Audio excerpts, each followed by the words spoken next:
live on your tablet, phone, and the KUTV app. This is 2 News Live. Thanks for joining us on 2 News Live. I'm Brian Schneed. It is Wednesday, February 28th. We're going in depth tonight on Republican presidential candidate Nikki Haley's campaign stop today, right here in Utah, at Utah Valley University. We'll get into that in just a moment. So as we go in depth tonight, you can always get in touch with us during the show. Use the hashtag 2NewsLive to join in on all the fun. We want to hear from you. Send us a message, Facebook, Twitter, Instagram, even TikTok if you want to hit that platform. I may respond to you on there. Just send a message. Presidential hopeful Nikki Haley campaigning at UVU today ahead of Super Tuesday in Utah's presidential preference poll on March 5th. Heidi Hatch not in the building tonight. We took her outside.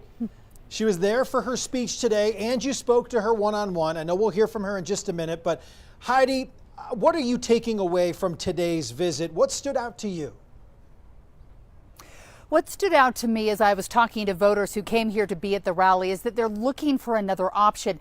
And Nikki Haley herself will tell you she knows she's a long shot, but she wants to give voters here in Utah a chance to have a say because this is the strangest election. Normally, when you get to Super Tuesday, you still have options. People can go out and vote in a primary or a caucus and decide which way the country's going. It seems like a long time ago, we kind of had a foregone conclusion that it was going to be 2.0 of last year. We were going back to Biden, back to Trump. She's saying, wait a minute here, let's slow the roll. Let's give people an option to say who they want and move forward from there. Super Tuesday is coming up March 5th. It's sneaking up on us. I know we're not always thinking about it when you don't have a ballot in your mailbox. Utah Democrats should have that. GOP voters, they're going to have to show up at their neighborhood school or their meeting house to sit down with their neighbors and make a decision at the caucus. I asked her about that because it's not an easy thing to do. What do you have to say to Utah voters that would get them out there and voting and trying to have a conversation with their neighbors? Well, I think it's really important because I've always said in a general election, we're given a choice. In a caucus, you make your choice. There's never been a time where it's more important. When you see parents with kids, this is going to affect the $34 trillion in debt and whether they're going to have to pay that back. This affects the fact that only 31% of 8th graders in our country are proficient in reading. You've got an open border where we saw a University of Georgia student killed because we're not closing it. You've got lawlessness in the streets, and you've got wars breaking out. This is the time to decide, do we want more of the same with the division and the anger and the hatred, or do we want to move in a new direction where we can actually get to a country where we can have dinner and not fight over politics, where we can go to our jobs and say what we think and not be demoted because of it, where we can actually strongly disagree but not have to hate each other over it. And it's getting back to a party of fiscal discipline, national security, and not about one person, but about the American people.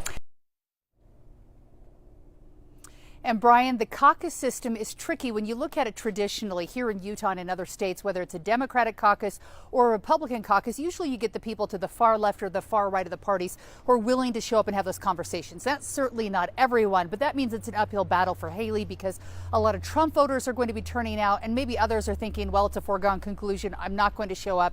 Haley, though, asking people today to show up and make sure no matter who it is you're supporting, that you pick a delegate that will represent you as they move forward. Heidi, it also sounds like Nikki Haley is asking people to disagree better. Does that sound familiar or what? Right. I was talking to her about that. And while she doesn't use the words disagree better, she talks about how we're kind of at this crazy point in politics and we're just used to the cortisol in our bodies going crazy when we watch President Trump do something that we think is an elderly grandpa move or the next move of former President Trump when he's in court. It just seems like we're on this thing where we just feel like things have to be crazy. And she's saying, we don't have to be feeling crazy. We can get back to normal and let our kids know what normal is in the country. Get to a point where you don't have to fight over the dinner conversations about politics, or even go to work and have a conversation about politics and not worry about getting fired, because it's okay to have a different opinion than someone you work with or your boss or what else. So she definitely says disagree better, maybe in her own words, but she agrees with the governor.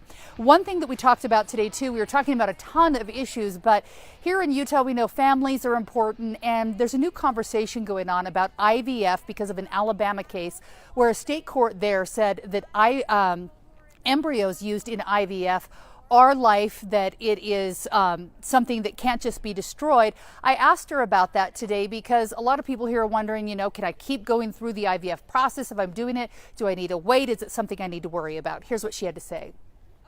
Well, as president, yes, I do think an embryo is a baby, but that's my thought. Somebody else's thought may be different. I had both of my children through fertility processes. I know the importance. We need to make sure that any couple that wants to have any fertility treatment, they should be able to do it.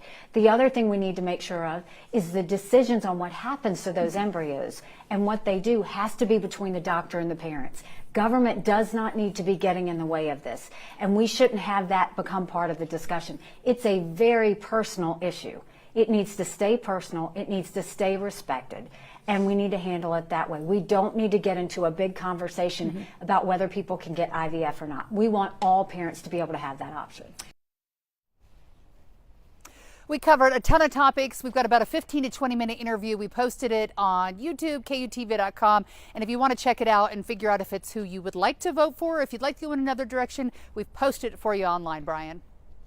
I'm voting for Heidi Hatch. Thank you for joining us on 2 News Live tonight. This was an awesome conversation with some great perspective. And I know where you sit in the newsroom, so we need to have this conversation again here on the program. Thanks, Heidi. Let's do. We can keep disagreeing better at work. See? I'm willing to do that. Thanks, Heidi. We, of course, want to hear from you at home about Nikki Haley's presidential campaign. I'd encourage you to maybe do something that you don't do often. Grab that phone and scan that QR code on your screen, because I'd like to know what you think here. Should Nikki Haley remain in the race for president? You know what? Overwhelmingly, and I can tell there aren't just a few votes on this because of the numbers, overwhelmingly, people are saying yes, she's a good alternative. The second highest there were 24%. People just saying no, she won't win. But again, I'd encourage you to weigh in and share your thoughts with us. And if you would like to see Haley's speech at UVU, we have posted the entire speech and that conversation with folks there in Orem. You can catch it on our YouTube channel at KUTV2 News. You can also keep your phone out. I should have told you that early. Scan the QR code there to check it out on YouTube. In depth we shall go. One professional sports bill on the way to the governor. Another one still in play with just 2 days left in the session. Man, time has flown here. Brian Millay spent the day at the Capitol. Brian Millay has been at the Capitol for most of the session. The MLB bill passed there, Brian, but what were some of those changes with this bill specifically? What did you notice? Well, I first want to say, well, maybe time has flown for you. For some of us who've been here, I know how it is. For a while. Hey, you've been crushing it. Thank you for doing it. And that's the way it is for. Oh, thank you. That's nice of you. We have, that's the way it is for the lawmakers, the folks who are elected, the lobbyists. Just everybody is kind of, fatigued after all this. We're almost done, though. This is day 43 of 45. So, in the baseball bill, the Major League Baseball bill that you mentioned, funding mechanism for it has changed. There was the hotel room tax. There was a lot of pushback about that. That was dropped. Instead, the state legislature now has approved a baseball bill that says that sales tax money that is generated within the new Fair Park District will stay in the Fair Park District. Right now, there's virtually no sales tax in that area because there's nothing there. It's dirt.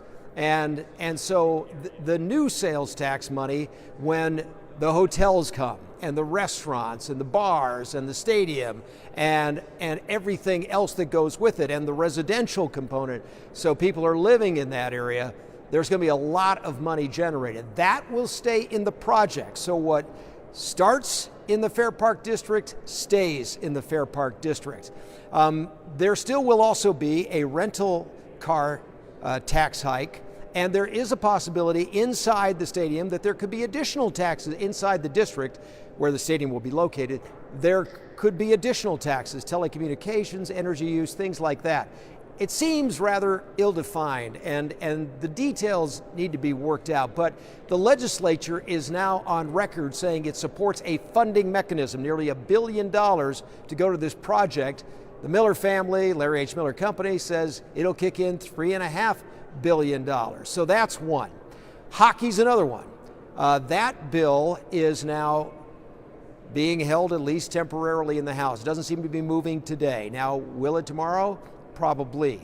But the hockey measure says a 0.5 cent sales tax hike in Salt Lake City, all funneled within the hockey and jazz entertainment district. So this would be perhaps a redo of the Delta Center, maybe a new arena, lots more development in that area. Ryan Smith put out an image yesterday of what a reimagined downtown would look like.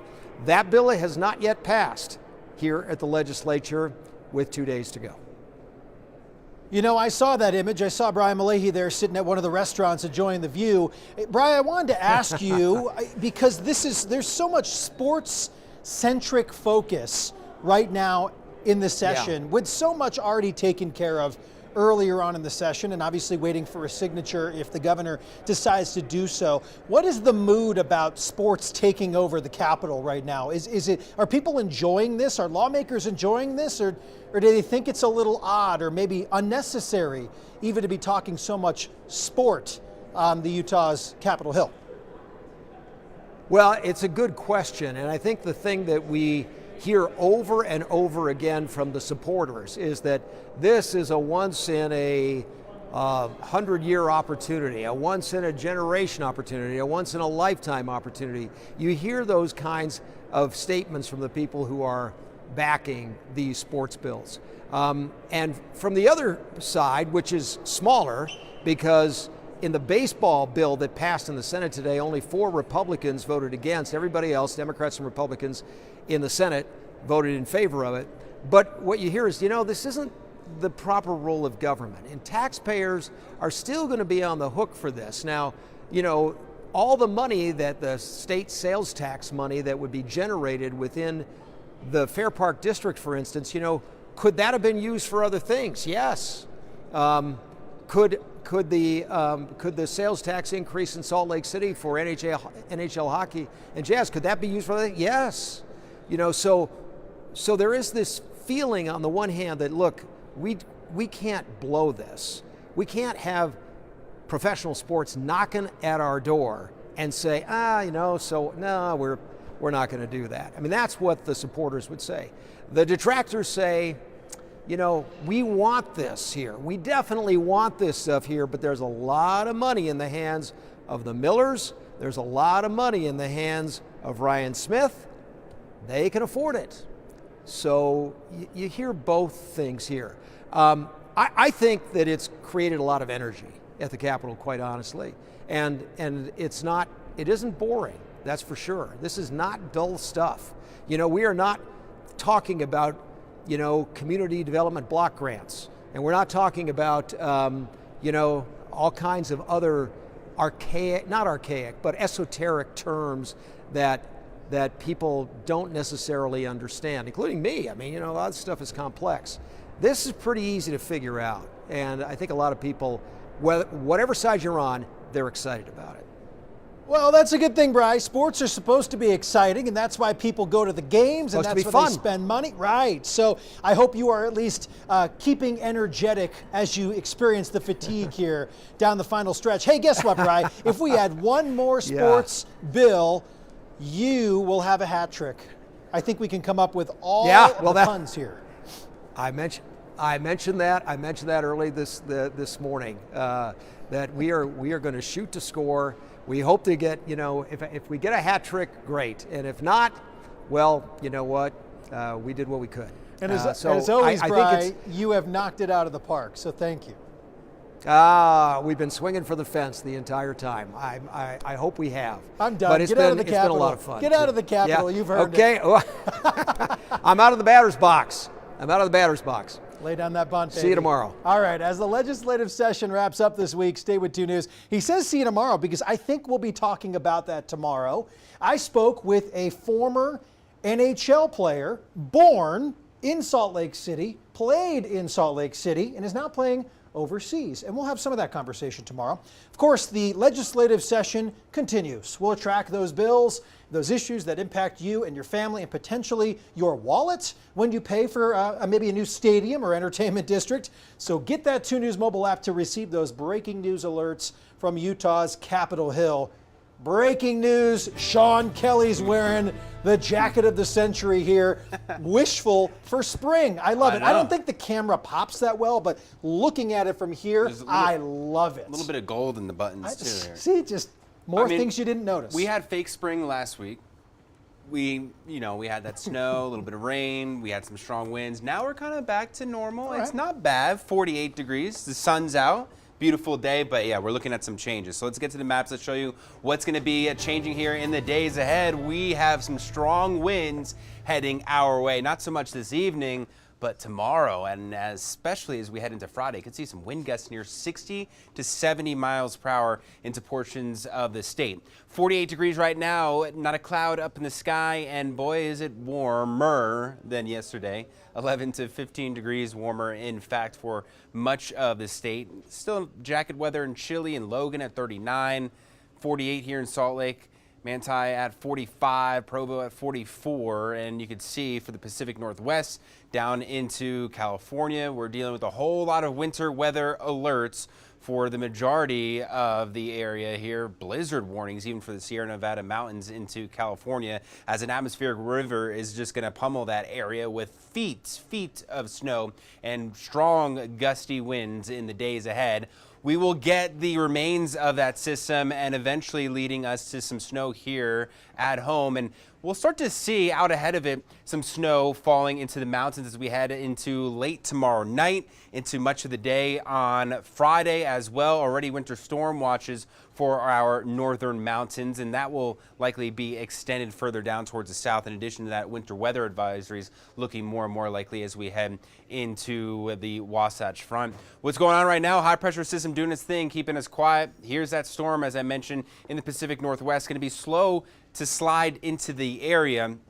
We'll start to see some showers from it late tomorrow night into Friday, mainly in the southern Idaho border down into our northern counties, showing by Friday evening. Along the Wasatch Front, maybe a few isolated showers, but notice that precip kind of dries out a bit. The main storm, the main cold front, doesn't move in until the middle of the day on Saturday, and then we're going to see a heavy burst of snow in the wake of that cold front as it pushes through in the evening Saturday, and then continuing on potentially into Sunday morning with some lingering snow showers. So right now what we're looking at here, a general 1 to 4 inches for many of our valleys, though I think up towards the north near Cache Valley, you'll probably see that on the higher side, especially you'll see a little bit more precip out ahead of the initial storm. The mountains, though, you're going to be doing fairly well. 1 to 2 feet of snow expected, and then along the Wasatch back we'll see about 4 to 8 inches. So we've got a cold night ahead, down into the 20s and 30s we go. Not as cold, though, as the past few nights. We'll be into the 50s tomorrow. Beautiful weather here, especially into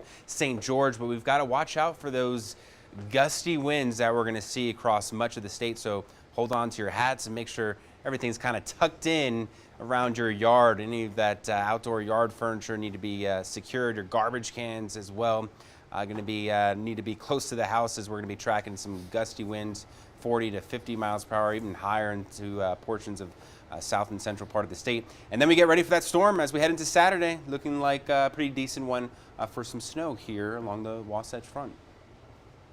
It's Utah, baby. It's That's what right. happens. That's hey, right. Before we go here to this, you heard the dialogue, NHL, MLB. What would excite you most out of those two? MLB. Thank you. Yeah. Sean's Yeah, up to bat next. He's going at it with Malachi for more puns. Remember to download our 2 News Weather app to know about changes in your neighborhood. Get updated forecast, the live radar on your phone, which is right in the palm of your hand. Very easy to download that 2 News Weather app today. With that said, hockey would be awesome. We have minor league hockey here. We have minor league baseball